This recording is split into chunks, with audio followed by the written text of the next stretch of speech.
G'day guys, welcome to this episode of Aussie English. Today I'm sitting in a park near the museum where I do my PhD. I'm waiting for a friend for lunch. I'm hoping to interview her for you, so I'm hoping to have her on the podcast. I might run by her some words, some phrases, and see how she uses them in everyday language, and hopefully get her to give you some examples so that you can see how someone aside from me, someone other than me, uses these terms, especially a native Australian speaker. I was also walking in and thought, well, I didn't think, I was listening to the Brazilian podcast by Marina Gomez. That's a podcast for people learning Brazilian Portuguese, and unfortunately my iPod died. It ran out of battery, so it died, it went dead, and so I have nothing to do while I wait for my friend Tamara. So here's a trial episode, I guess, out and about with a lot of background noise. And the reason I wanted to give this a go was to see, one, how it sounded with a lot of background noise, and whether or not you could hear my voice. And also, I think it's pretty important to listen to these sorts of podcasts where the recording isn't necessarily super clear, where it's not just my voice and silence as the background, but instead you have all sorts of things like cars and machinery and the hum of machinery in the background, as well as birds and wind and trees in the background, adding to distort my voice and make it a little bit harder to understand what I'm saying.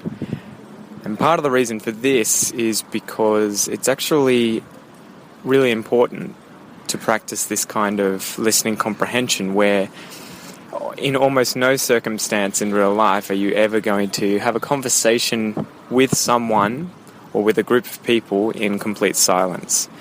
And also, ironically enough, funnily enough, it's easier to understand when there's background noise, because the background noise forces you to concentrate harder than you otherwise would if you were in silence.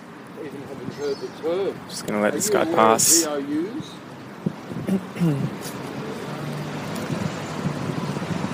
There he goes. So yeah, that was the reason for giving this little episode a try. Hopefully it's recorded relatively clearly, at least clear enough that you can hear my voice over the background noise. I'll post it up today, and let me know what you think. See you later, guys. I'm here with my first interviewee, Tamara. It's going to be pretty fun. I'm going to throw some words and terms at her and see how she uses them in sentences. So the first one is Barbie. Chuck another prawn on the Barbie, of course, which I wouldn't really say, but maybe let's have a Barbie in the park this weekend. All right. What about the word arvo? That's an easy one. What are you doing this arvo? Hanging out with you. Yeah, great. What about whoop whoop? Oh, it's way out, whoop whoop. It's really far away. How would you say goodbye to the average Australian? What are the kind of terms that you would use to say goodbye? See ya. See you later. Catch ya. Ciao. People say ciao. I don't know. That's not Aussie English, but... Okay. And what about the phrase to go walk about, or just walk about? I probably wouldn't say that one. But yeah, I guess in the sense of someone who just goes off and maybe comes back, maybe doesn't come back. What about the word bugger? Oh, bugger. Oh. Bugger, I can't think of anything to say for that one. Tantrum. Chuck-a-tanty. Chuck-a-tanty. Yep. Would you ever use the terms heaps of, tons of, loads of, instead of lots of? Yeah. So heaps of fun, It was tons of fun. Oh, stacks of fun. Yeah, pretty much all of them. I don't think I would say loads of, but Yeah. or lots of. Yeah, it's just that sense of, I guess, a really large amount, right? Yeah. It doesn't. We sort of throw any word at that. It doesn't have to be lots or. All right. And what about to turf out? Would you ever say to turf? I've never heard that one before. To turf out? To throw it away? No. Turf it. Chuck it.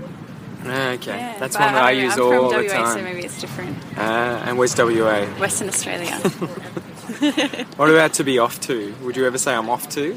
Yeah, I'm off to the shops. Or Yep. down to the shops. All right.